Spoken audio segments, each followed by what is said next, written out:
Hello, and welcome to Biohacking with Brittany. I am so thrilled that you are tuning in this week for another episode.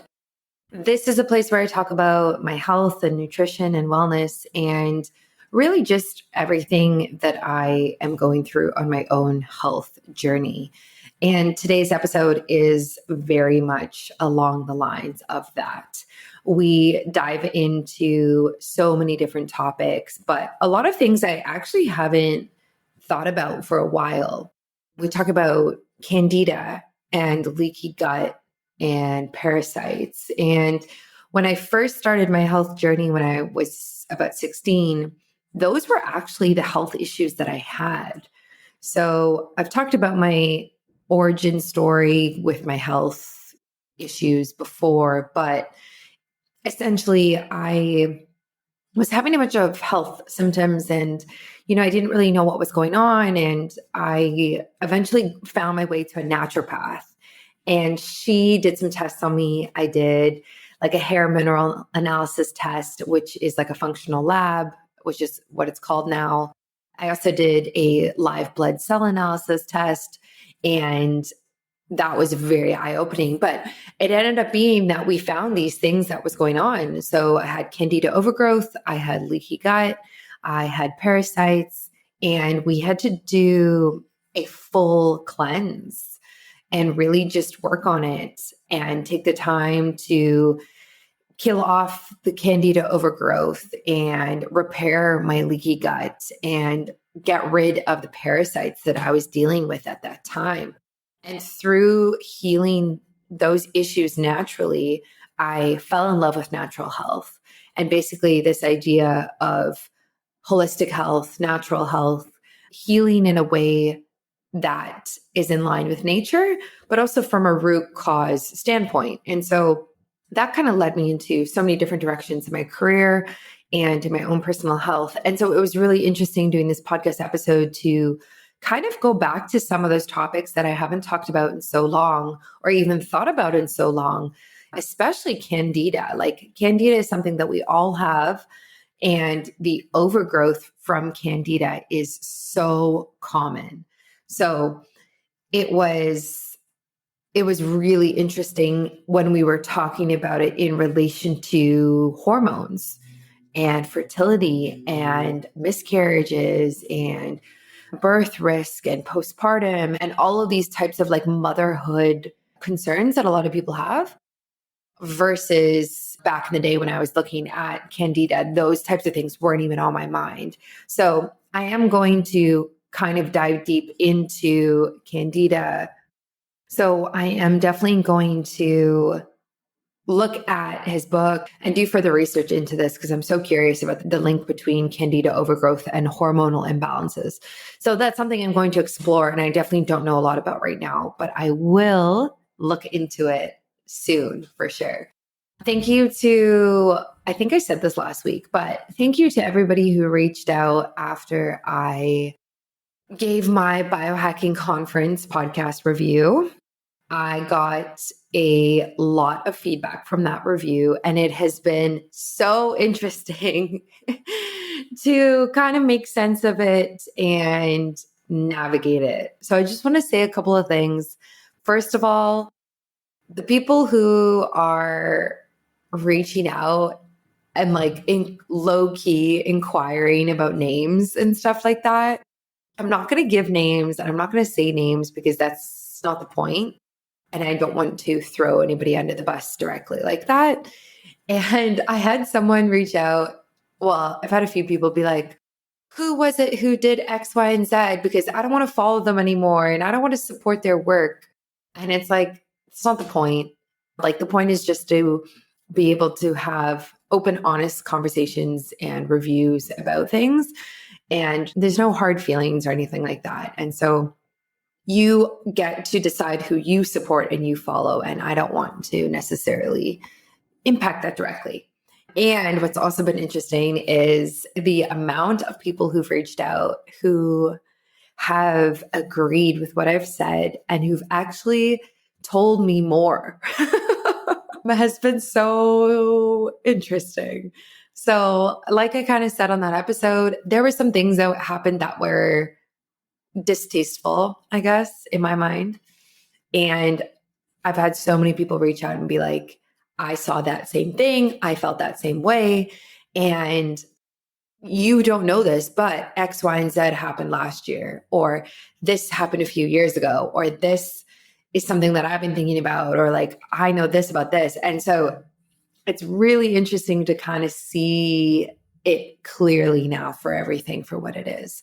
So regardless, my stance is still, I had an amazing time. It was awesome to see so many brands and influencers, content creators, and people in person. And I'm really thankful that I went. I am really excited to be rebranding this fall. I am so interested in women's health, right? And that's always kind of been my interest. Obviously, kind of started with gut health and kind of like I talked about, like candida and parasites and other things. But through my own health issues, it has transformed into hormones and mild PCOS and irregular cycles and cycle syncing. And how do we basically optimize women's health from a holistic standpoint? And so that's kind of where I'm moving towards now as my brand changes and evolves. And I think that's really normal and natural for brands to do that. And yeah, I'm really actually excited about it. And I posted this on my stories a few days ago, but my Instagram stories, but I am looking for a online course or program that specializes in integrative or functional or holistic health for women. So something that looks at hormones and ideally, to be honest, like ideally looks at like puberty to menopause type of thing.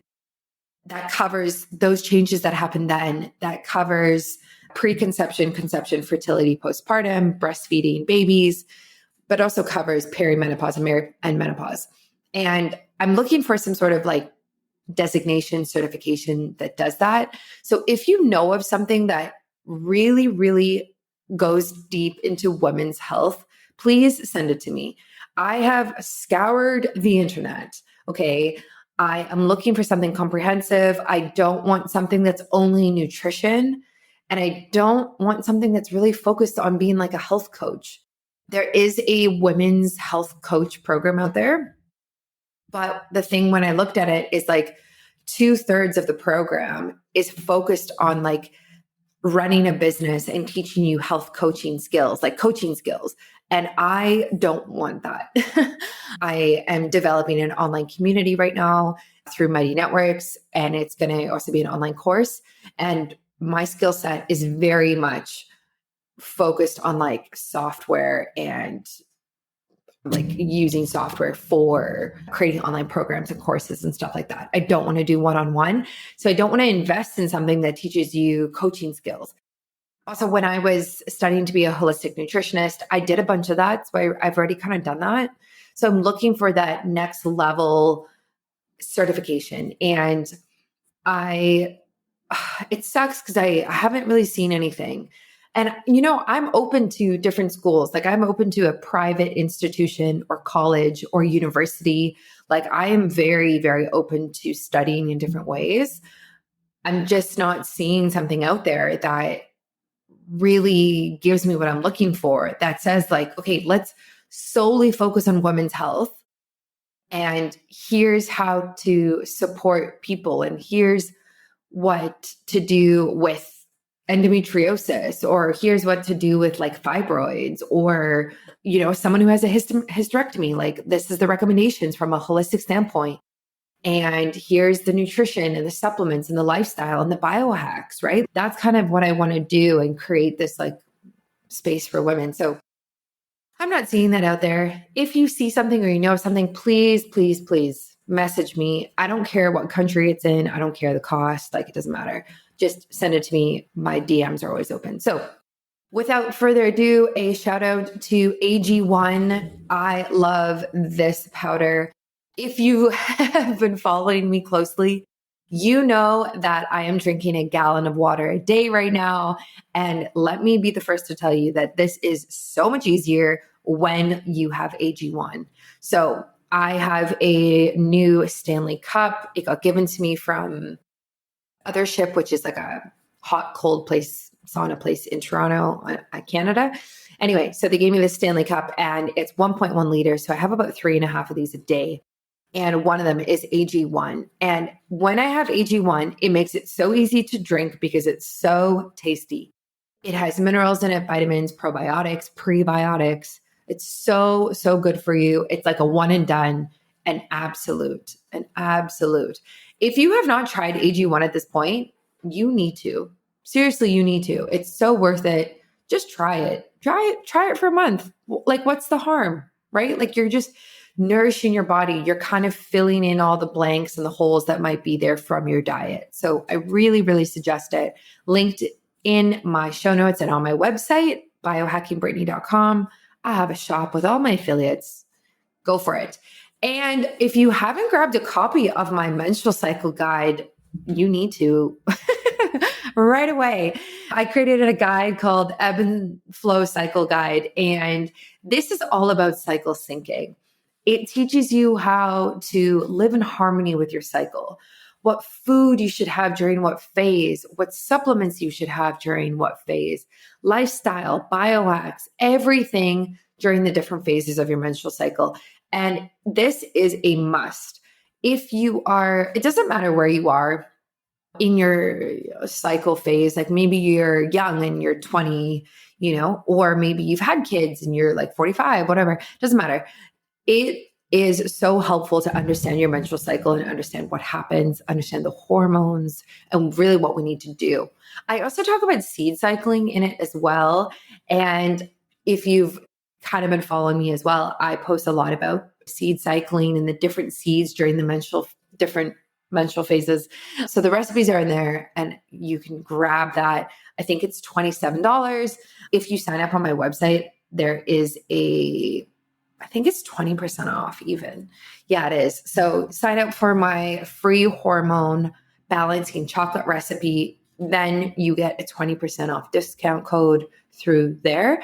And then you get 20% off, $27, which is like, I don't know, $24? I don't know. So go try it out. I have had such positive reviews from this guide and it's a must. It is a must. So please download it and write a review as well. It would mean so much to me. Enjoy this episode. It's so helpful. It's so educational and insightful about Candida, hormones, leaky gut, parasites, all of it. Enjoy, and I'll catch you later for another episode. Okay, welcome to Biohacking with Brittany. I am so thankful that you are joining me this week for another episode all about health and wellness. And today we are going to dive into Candida, supplementation, testing, and all sorts of things like that. Joining me on the show, I have Dr. Michael Biamonte, and he is the founder of Biamonte Center for Clinical Nutrition. He is also a co-creator of BioCybernetics, which is an unprecedented computer software program that is able to study blood work, mineral tests, and many other lab tests to determine exactly where your body is imbalanced, which was initially designed for aerospace purposes. That is so cool. Dr. Michael, welcome to the show.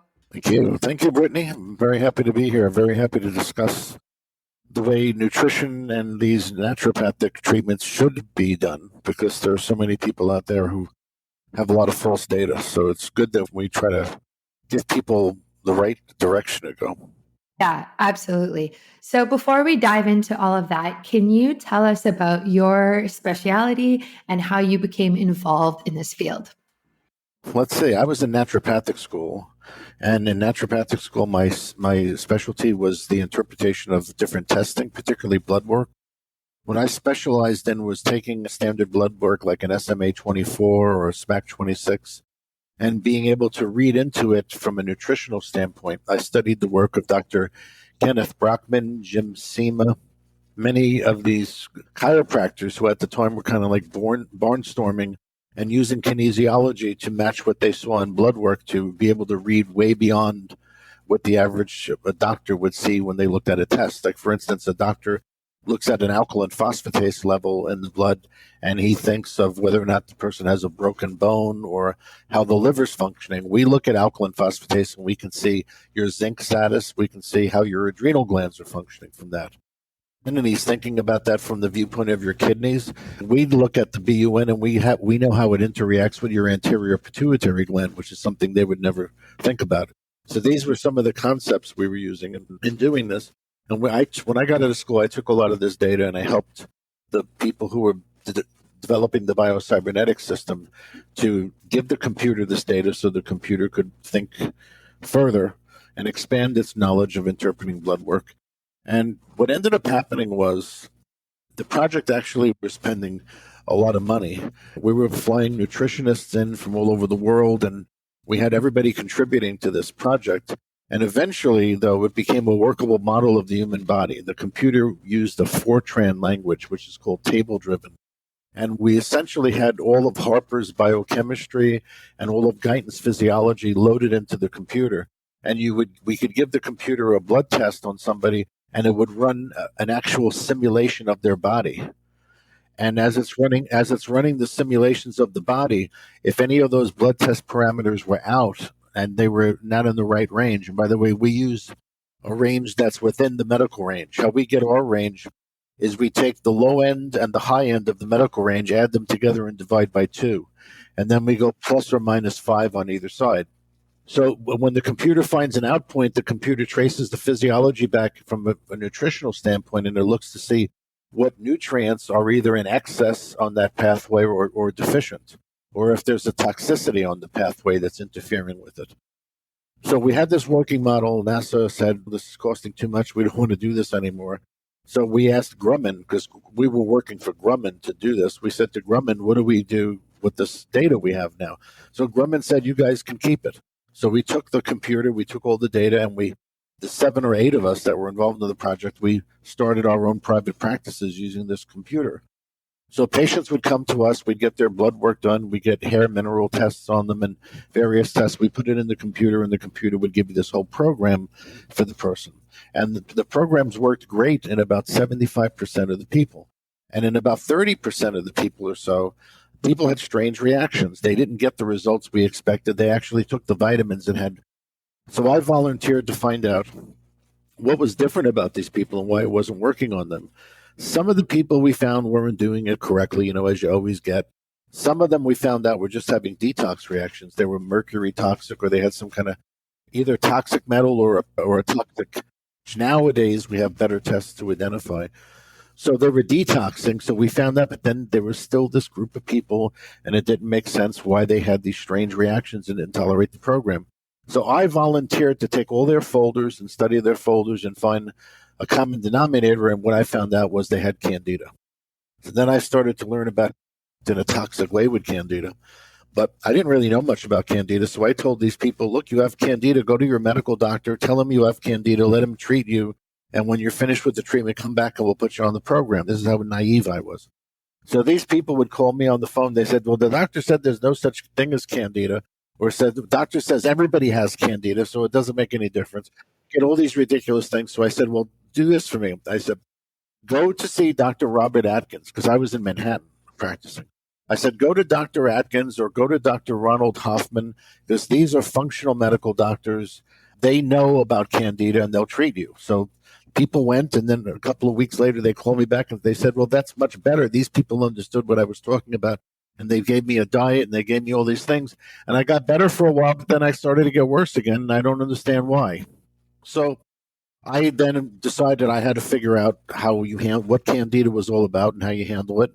And after about 10 years of research, I pretty much had my protocols in line. And in 2016, I wrote my book, The Candida Chronicles, which is actually goes over my journey of how I discovered Candida and on all the tricks that I learned that Candida pulls on people and why it's so difficult to treat. In the book, there's a section that we call Logics and Axioms. And in that section, it just goes through many of the simple rules I discovered of how you can mess up treating Candida. Now, first off, understand that everything I learned by listening to my patients, by listening to what the patients told me didn't work, what the doctors were trying to do with them that didn't work. And I took that data and I went back to the theology and probiotics, and I found the answers there in the book. So they would tell me, well, the doctor gave me this medicine, and after about a month, it stopped working. So I went back in the textbooks and I found that Candida is highly drug resistant. And after about 21 days, the mother cells of Candida will mutate and they start to impart DNA data to the daughter cells, telling the daughter cells how not to be killed by the drug that they're being exposed to. So that was the first major breakthrough I made. And in learning that, I understood that you had to rotate antifungals. So people on our Candida programs, we give them maybe 4 or 5 different antifungals, and they rotate them every 4 or 5 days to avoid that drug resistance setting in. Because if you keep taking, as an example, nystatin is one of the most common antifungal drugs. Nystatin works by blocking the uptake of iron into the Candida cell. But if you nystatin, after about 30 days or so, the Candida becomes drug resistant to it and it gradually stops working. So I determined that you had to rotate the antifungals. That was a huge breakthrough for us in those early days. The next thing is people would tell me they're taking all these expensive probiotics, and when they took stool tests, it never showed up. So I enlisted the help of Steve Barry and some of the people at the then Great Smokies lab. Now, Great Smokies lab is now called Genova. They changed. The 2 head guys there were Marty Barron and Steve, and I got them to be so kind to allow my patients to do free stool tests for research purposes. And sure enough, what we found was several things that were very interesting. The first thing that we found is that Candida is very hard to replicate in the stool because it doesn't grow in your intestines in a uniform manner like bacteria does. So very often, a patient who does a stool test shows no Candida, even though he has raging Candida. And the marker that you have to find is if there's a deficiency of friendly E. coli, bifidus, or lactobacillus. If the person has a deficiency of lactobacillus but no Candida showing up, he will have Candida overgrowth in his small intestine and it's just not showing. If he has no bifidus, he's going to have Candida overgrowth in the colon. And also if he has none of the friendly E. coli, he can have the Candida overgrowth anywhere. We determined at that point, once we understood that interpretation, that there had to be a reason why the bifidus and the acidophilus wouldn't show in the stool test, even though these people were taking really heavy amounts. And we then found that it was not until you kill the Candida and deepen the intestines using fatty acid-based antifungals will it start to show again in the stool. If you take Lomatium or BioCybernetics or any of these medicines that kill Candida systemically, it doesn't allow the friendly bacteria to replicate in the intestines because you've got to kill the Candida that's deep in the intestinal tract for that to happen. So when we started giving people fatty acid-based antifungals, then we started to see acidophilus and bifidus showing up again in the stool tests. And I went through this manner, learning all of these different things and compiling it all, and all of these different discoveries I made shaped my protocol. Another major one was vitamins and minerals. Now, most people who go to a functional doctor and they're treated for Candida, they're given a probiotic, they're given some sort of antifungal, and then they're given a whole arm's length list of nutrients to take. We found out that there's 2 groups of nutrients when it comes to Candida, and you want to be aware of this. One group of nutrients actually spreads Candida and feeds Candida. That group would be vitamin D, B minerals, calcium and copper, coenzyme Q10, and iron. Those nutrients actually will feed Candida and make it spread. There's another group of nutrients which act as antidotes against the antifungals that you give people. And that group basically would just be, you can just summarize it and say it's all the antioxidants. Now, why could that be? How could that be? Well, most medicines, whether they're prescribed or whether they're botanical, do it by creating oxidative stress against the Candida membrane. So when you take an antioxidant supplement or nutrient, that nutrient is blocking the oxidative stress that's forming against the Candida membrane, just like it's blocking the oxidative stress that occurs in your cells or against your cell membranes. So it acts as an antidote to the medicine. So this is a brief summary of the discoveries that we made and why are different than most doctors who treat Candida. I use the term for their approach. It's a term from Yiddish, And the Yiddish term is unga, means everything thrown together. And I found that doesn't work. And I did that. I did it all the wrong way in the beginning. So I know for a fact what doesn't work. And sometimes knowing what doesn't work is more important than knowing what works, because you can immediately differentiate what's going to work and what's not. Yeah, this is super interesting to hear, because I actually had a very similar experience to basically what you just described.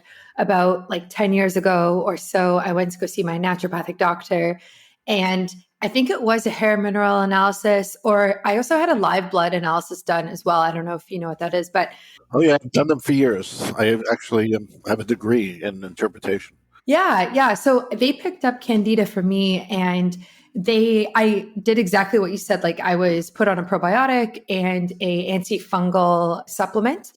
And yeah, I haven't been tested in so long since then, but I think it did somewhat help. But for people listening to this, like, just to take a step back, how do you explain Candida to the average person? And what are the most common symptoms that someone might present with? Yeah, it's very simple. The first thing a person has to understand is Candida is normal to have in your intestinal tract. In fact, Candida is found in the intestinal tract of all mammals, especially birds. It has in a higher volume in birds than it is other mammals. But Candida is there as a substance which, in a way, helps your immune system, because it keeps your immune system stimulated. So there is a purpose for Candida being there. It acts as food for friendly bacteria, and believe it or not, after you die, closes your body. This is why embalming fluid is nothing more than glorified antifungal. That's how it preserves the body. Problem is when you take an antibiotic, some different types of hormone medications, antacid pills, or anything that's going to disturb your intestinal flora, the Candida then grows out of control. And once Candida becomes dominant in your intestines, it starts up by giving you fatigue. You feel spaced out. You feel drunk. You have memory problems. Then you start getting bloating, gas, constipation, diarrhea. You get all these digestive problems. Then you start having food reactions. You have a beer and you're drunk for 3 or 4 days. You can't have alcohol because it gives you a vicious headache. You eat sugar. You eat carbs. It makes you feel absolutely sick. Then it can go on to the point where you actually develop leaky gut syndrome, which lots of people think they have, and they don't, because when you actually test the person for leaky gut, you find out about 25 to 30% of the people with Candida have leaky gut. Because the symptoms of leaky gut and Candida overlap, everybody thinks they have it, but it's not really true. Leaky gut is pretty serious. When you have leaky gut, it means the Candida has literally grown roots that are breaking through the little villi, the spaces between your villi and your intestines. It's permeating that, and it's causing things to literally leak. That's why it's called leaky gut. It's making your gut leaky, and things that normally would not be allowed to enter your bloodstream are leaking into your bloodstream. And this is what sets off the cytokine storm or the histamine reactions that the person has. Yeah. So I actually, well, I mean, now I kind of question it after listening to that. But when I was seeing my naturopath at the time, like, I was a teenager at this point, and they said that I had leaky gut. And the way that they diagnosed it, and I'm curious if you agree with this or not, is that I had a live blood cell analysis done, and they saw like proteins that had slipped through the gut lining in my blood. Yeah. That's valid. There are a few valid tests for leaky gut. First test not valid, which is symptoms. First test which is valid is a breath test. It's done by a lab that I work with. This is a breath test that looks for gases that are released in your intestines when you have leaky gut. That test is valid. That's the main test I use. There's the zonulin test, which you can get as a blood draw, or you can find it in a stool test, the more advanced stool test. Zonulin is very accurate and legitimate. There's the old leaky gut test, the first one, where leaky gut was originally discovered in the universities. They used a test that was called the lactulose mannitol recovery test. They'd have you drink this small amount of lactulose and mannitol, and then they'd see how much you pee out, because you can only absorb a certain amount. And if you peed out a greater amount than was expected, they know the only way you could have absorbed that was due to leaky gut. So those are valid tests, although the lactulose mannitol test doesn't catch people who have something I call transient leaky gut, which is where the leaky gut is kind of in or out depending on how allergic the person is. When you're very allergic, you get a lot of inflammation in your intestinal tract, and that can open up those spaces and cause leaky gut. But then when the allergy dies down, those spaces could heal again. So it's like having leaky gut sometimes depending on what you're eating. Yeah, no, that makes a lot of sense. For people who may have had leaky gut or know a lot about this, like what are your typical recommendations for somebody with it? First thing with leaky gut is you're never going to heal leaky gut unless you reduce the dysbiosis. You've got to reduce to a pretty good level before you can even seriously work on the leaky gut, because it just won't work. The second thing with leaky gut, probiotics. That's a disaster waiting to happen. People with leaky gut are notoriously intolerant of probiotics and have a lot of bad reactions. Wow. Yeah, that's so interesting because I feel like a lot of the time when people have dysbiosis, it's this understanding that there's an imbalance of bacteria and that you should take probiotics to have more healthy bacteria. Yes, and that's true, but you got to get rid of the dysbiosis first. On our program, the person goes through phase 0, which is like a colon parasite cleanse for Candida. That's the first step. Then they go through phase 1, where we rotate the systemic antifungals to kill most of the Candida throughout the body. Then they go to phase 2, part A, which is where we use the fatty acid-based antifungals to kill the deep-rooted Candida. Then they go to the probiotic program, phase 2, part B. You have to do those phases before the probiotics would work. People often ask me, well, what if I don't do those? What do I do with my probiotic? I tell them, go to your bathroom, go to your toilet, open up the probiotic bottle, just pour the probiotics right into the toilet. You'll save yourself a lot of time and effort, because that's what's happening. You're absolutely wasting your time. They're not going to work until you get rid of the Candida. Oh, interesting. That's really interesting. It makes me want to look at taking a antifungal again, but I mean, it depends what the symptoms. Read my book first. Don't waste your time and money. You want to get fully hatted and fully educated on how this works, because there's a lot of subtleties to this. When you put people, as an example, our phase 0 program was originally designed to remove the surface areas of Candida and destroy most of the parasites. Everybody with Candida has parasites to some degree. If you don't do that, it makes any other antifungal program or stage that you try to do after that less effective. But the phase 0 now has evolved to being a combination of supplements which not only destroy the parasites in Candida mechanically, not in a drug-like fashion, but mechanically, by binding to them, by cutting into them, by enzymatically digesting them. And also, the second stage of our phase 0 contains fibers and different nutrients which help your body handle the die-off that you're going to get. And somebody who does an antifungal program without doing phase 0 first, or doing phase 0 at the same time, concurrently with the antifungal program, has 2 to 3 times more die-off that they're unable to handle. I've had people come to me and say, well, I took BioCybernetics, I was so bad I couldn't handle the BioCybernetics, and it gave me such bad die-off. I put them on my phase 0, and then I have them take BioCybernetics, and they can tolerate it much better, and it actually works better. Are you tired of feeling out of sync with your body's natural rhythm? Do you struggle with menstrual cycle related issues like fatigue, mood swings, and bloating? If you're looking to optimize your health and well being, look no further than the Ebb and Flow Cycle Guide. This comprehensive guide is designed to help you better understand and work with your menstrual cycle so you can improve your energy levels, reduce PMS symptoms, and gain a deeper understanding of your body. With in-depth information on each phase of the menstrual cycle, you'll learn how to adjust your diet, exercise routine, and self-care practices to better align with your body's needs. One of the biggest benefits of the Ebb and Flow Cycle Guide is its user-friendly format. The guide is easy to follow and provides clear instructions on how to optimize your health throughout each phase of your cycle. Plus, it's packed with valuable information and insights that you won't find anywhere else. So whether you're a seasoned biohacker or you're just starting out, the Ebb and Flow Cycle Guide is the perfect tool to help you optimize your health and live in harmony with your body's natural rhythm. And with my expertise and guidance, you can trust that you're getting the best information and advice available. So why wait? Head over to biohackingbrittany.com to get your copy of the Ebb and Flow Cycle Guide and start living your best life today. Yeah, it makes complete sense. Do you find in your professional experience that Candida and leaky gut is more common now than maybe it was 10 years ago, 15 years ago? Good question. No, I can't really say that. I can't really say that. I think ultimately the things that make people susceptible are first off, to quote the Merck manual, the indiscriminate use of broad spectrum antibiotics.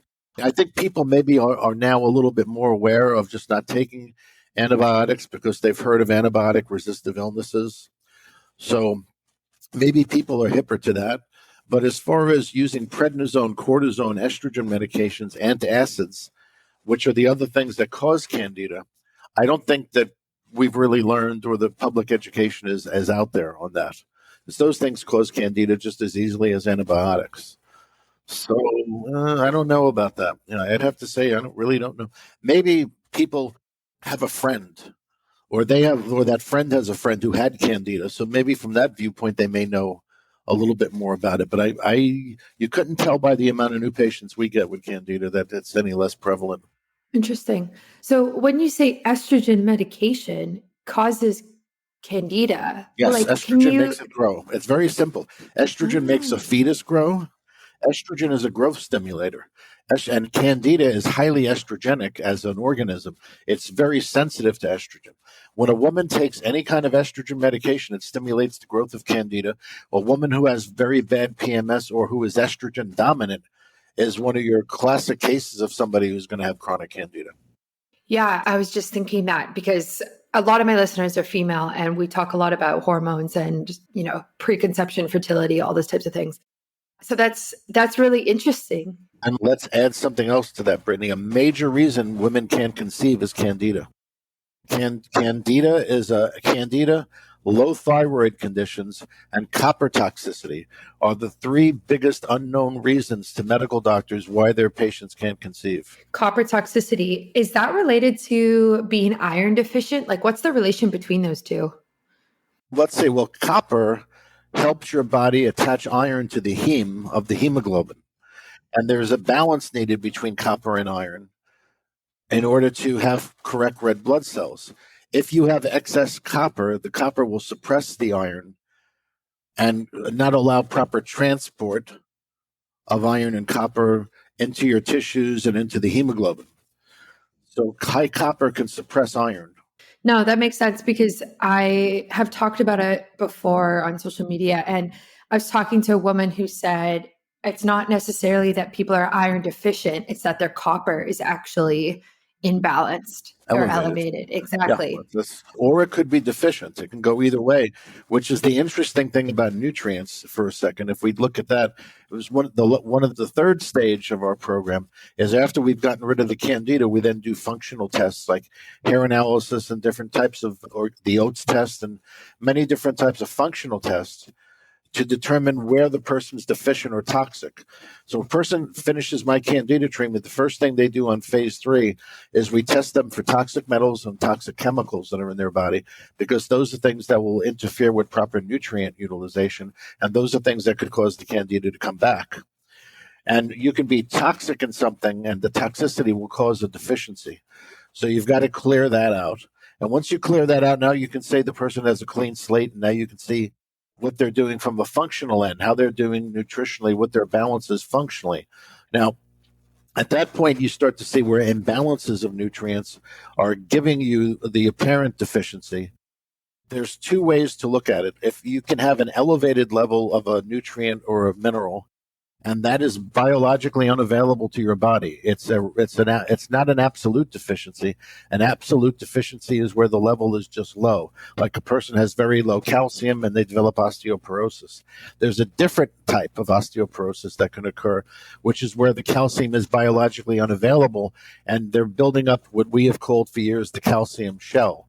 It's where the calcium is not being utilized. It's depositing in their circulatory system.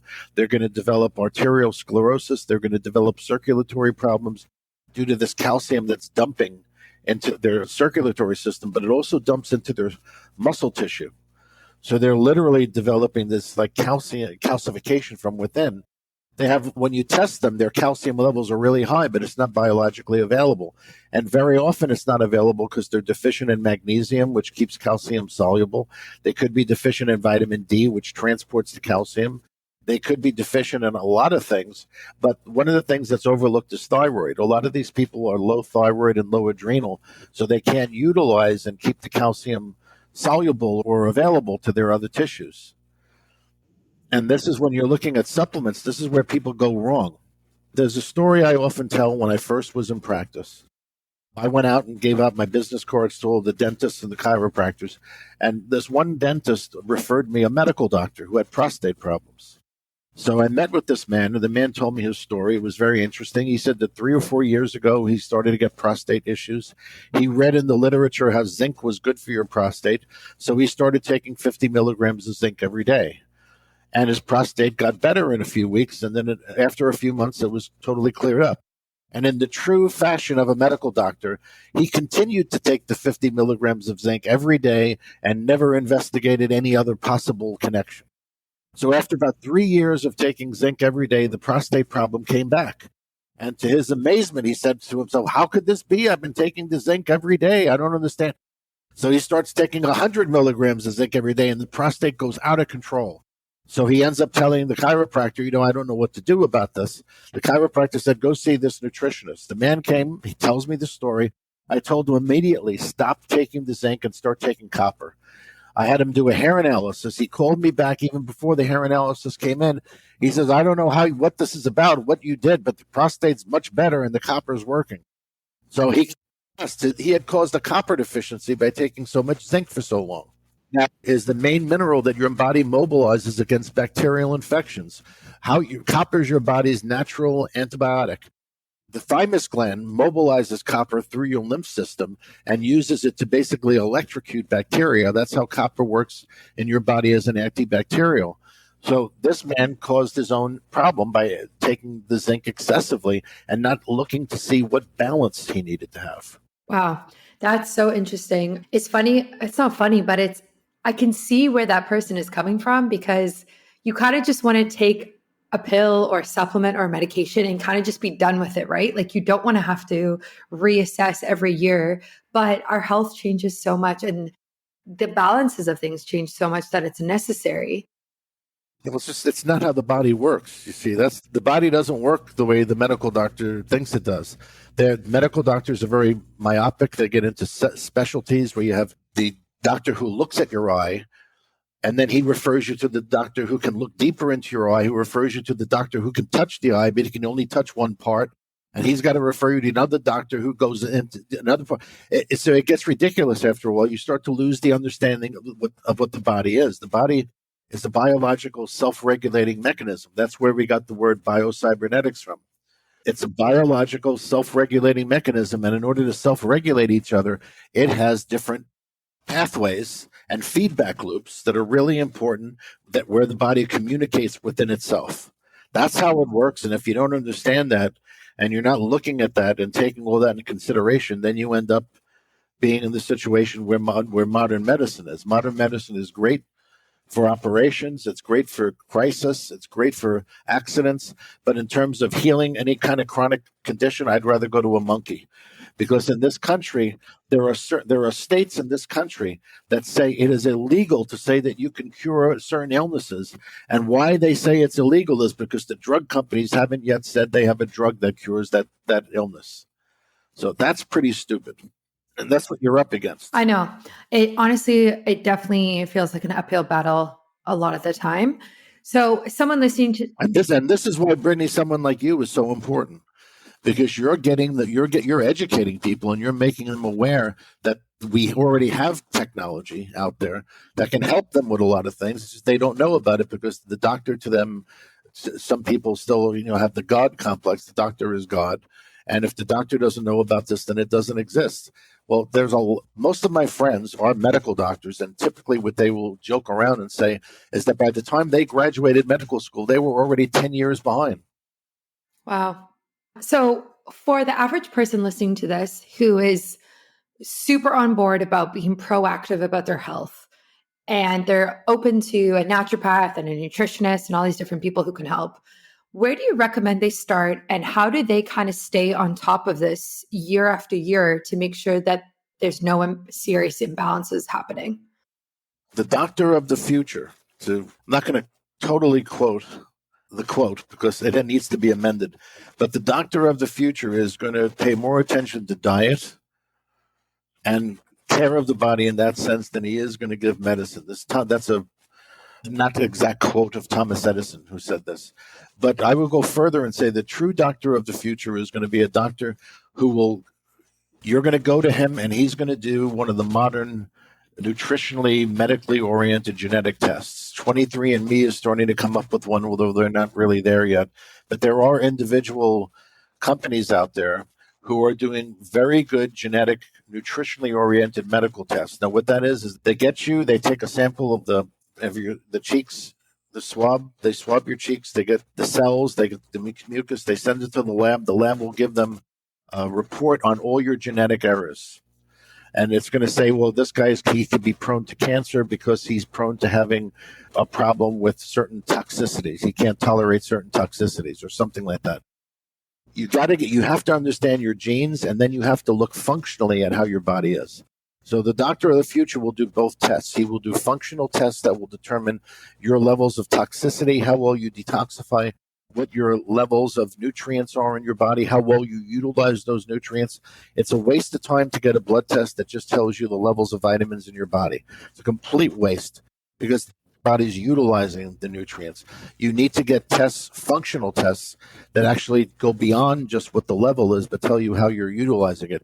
And the oats test by Great Plains, well, now they're called Mosaic Labs, but the oats test is done by Mosaic, and it's also done by Genova Labs, a functional test. A hair analysis for minerals and trace minerals is a real functional test. So you get it. Then you get the tests that tell you what your gene errors are. And this way the doctor can look back and forth. He can say, well, genetically you're predisposed to this, but it's not, but we know you're predisposed to it, so we can do things now to try to counterbalance that. There is a confusion people have when it comes to genetic tests that I run into. The person will be on a list of supplements longer than my arm, and it's because their genetic test said they needed all these things.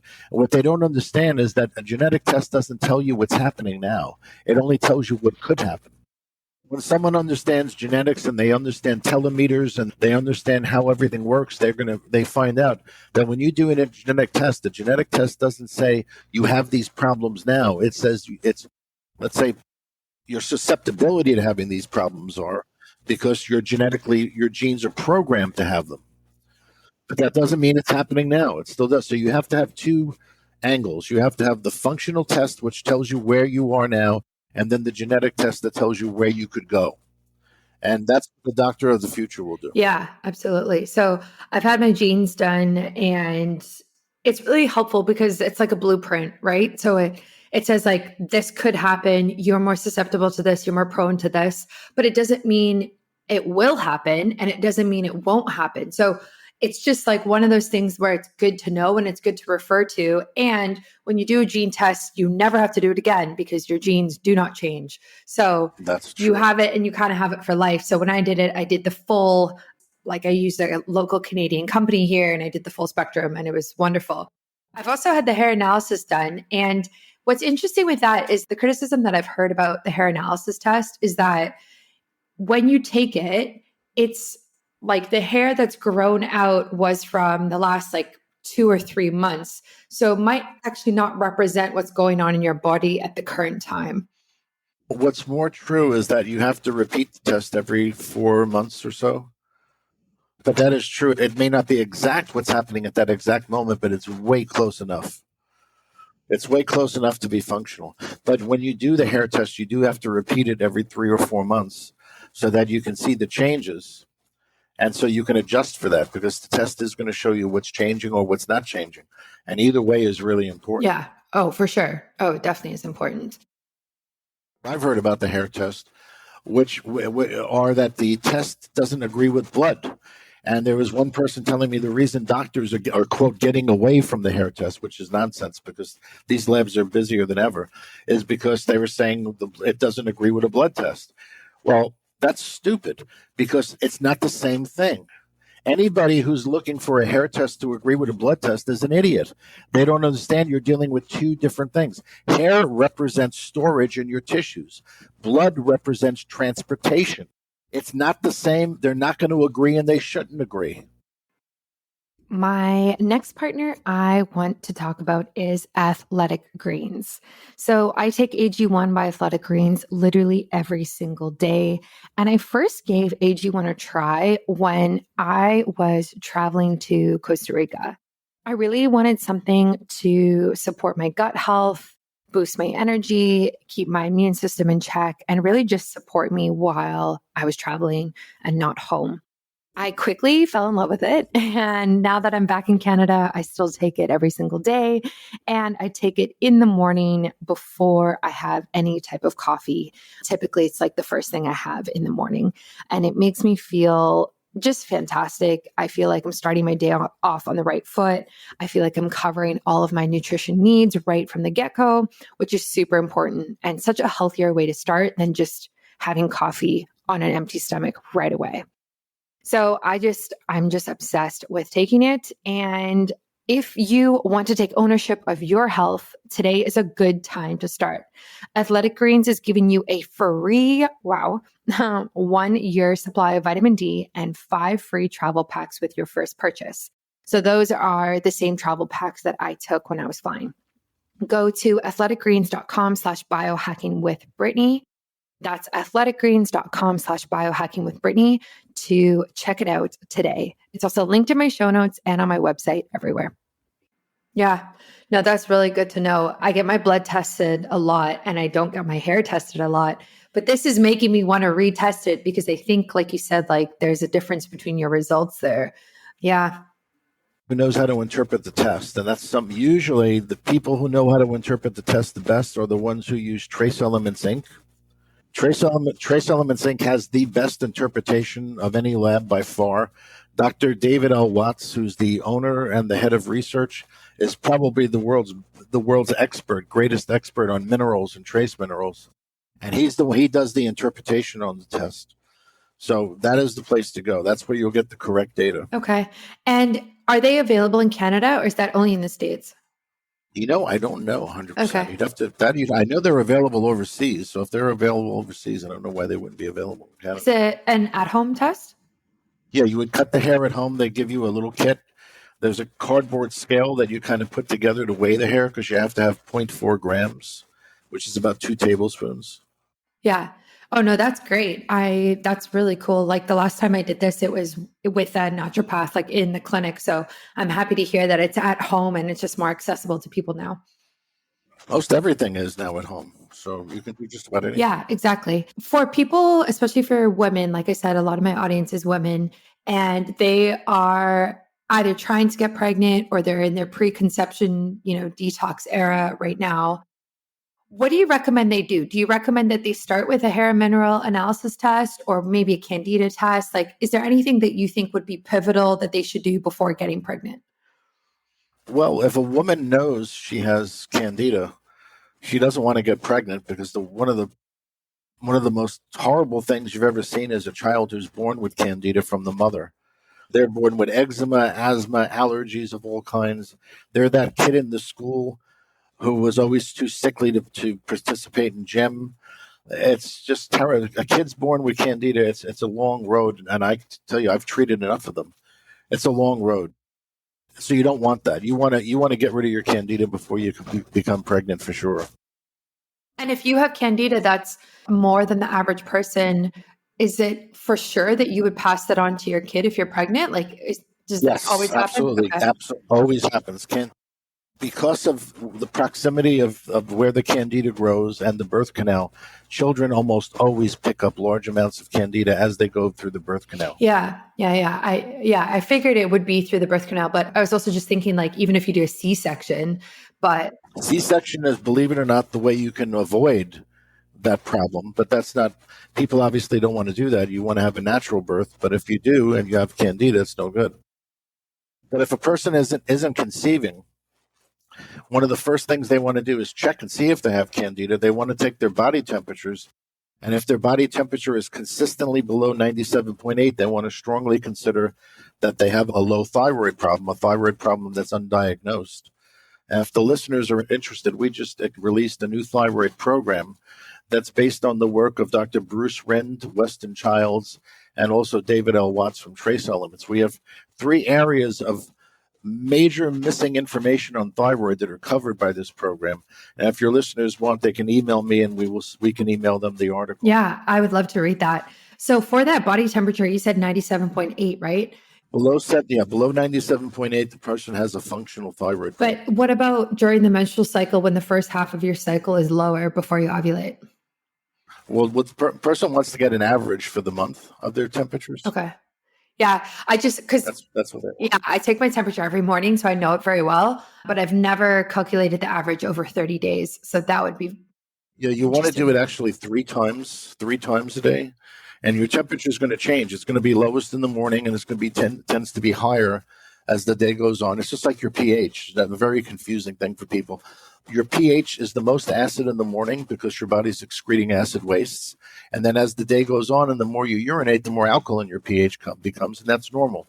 And that there's an inverse that's true with your body temperature. As the day goes on, your temperature tends to get higher because you're outside in the sun, you're moving around, so you're raising your temperature.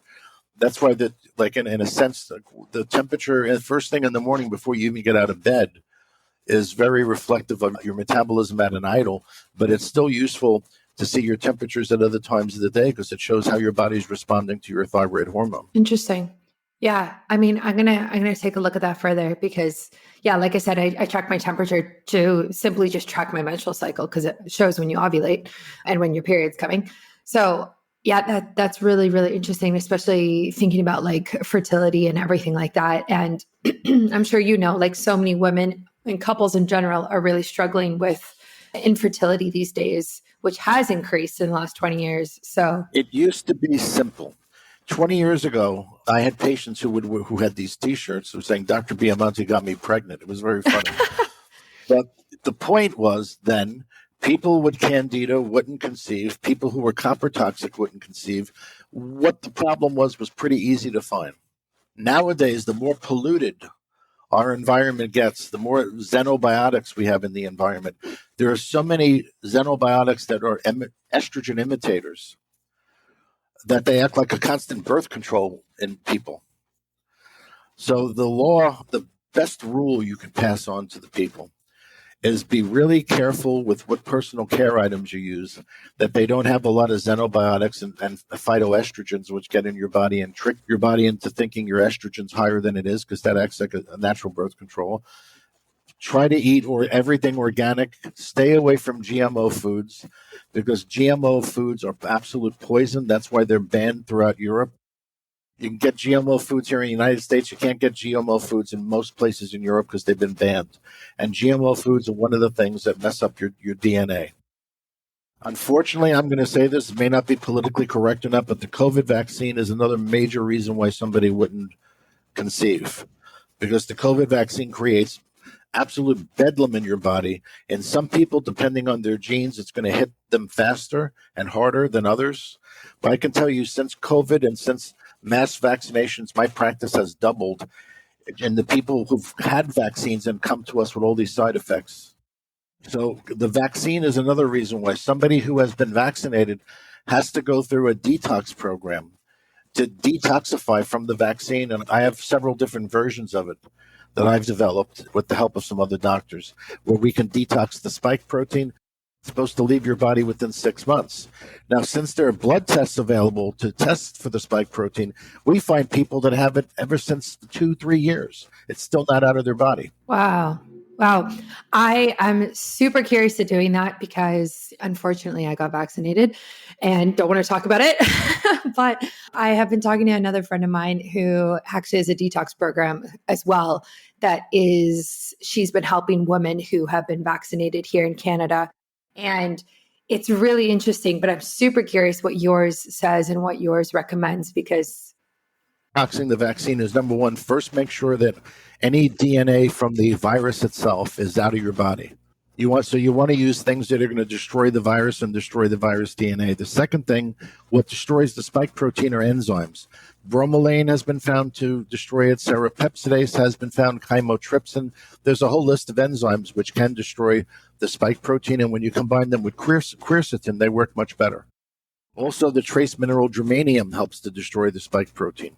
So to make a long story short, if someone's doing a vaccine detox and that detox they're doing doesn't encompass those substances, they're not going to really get the whole thing. Okay. And you have like a online program that lists all of this?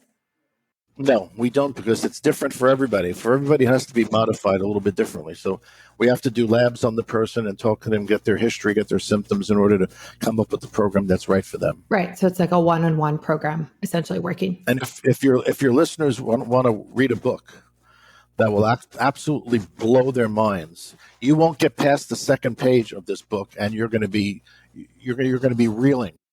The name of the book is called The Real Anthony Fauci, and it's written by Robert F. Kennedy Jr. And what is this book about? It's about Anthony Fauci and what he really did and what he's really up to. And Robert F. Kennedy Jr. has his emails, and he publishes them in the book. He explains the relationship between Fauci and Bill Gates and how they're basically both really interesting characters. Okay. I am going to look into that because I am super curious about reading that. And I know my listeners will be as well. And I will link to your website. Is that where we would find your program if people want to do some sort of vaccination detox? Yeah, well, that's how they find us. And you can find us. Our website is health-truth.com. Our other website is the New York City Candida Doctor. And the third website that we have is the New York City Thyroid Doctor. Why we have a thyroid website is because thyroid problems and candida are so intimately linked. And there is just so much false data. People go to their doctor, they get a blood test, their blood levels are normal for thyroid, so they automatically assume their thyroid's fine.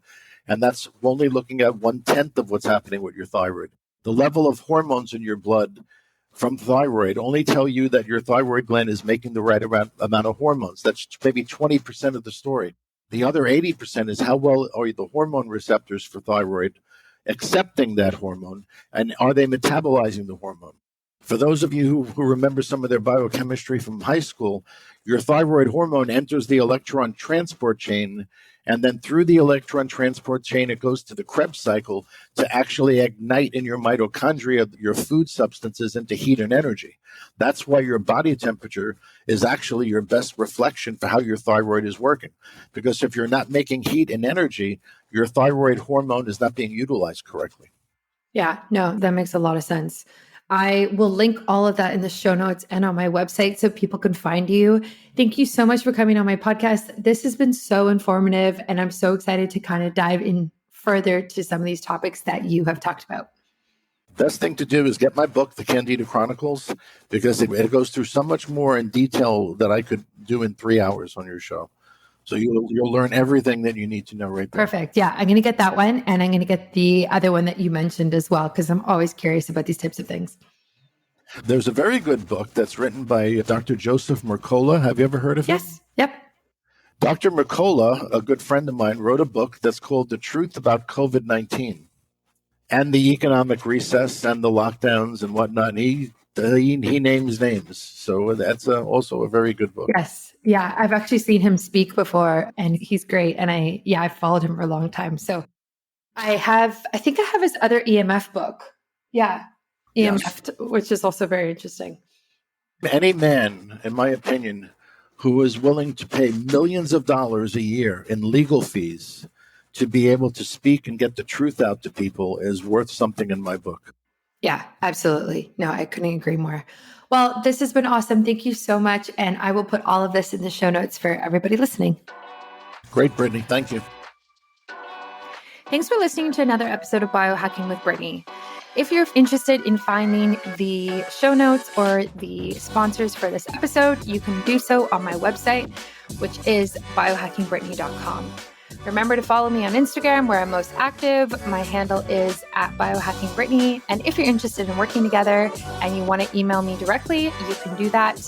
My email is info@biohackingbrittany.com. And I look forward to hearing from you and having you tune in next week.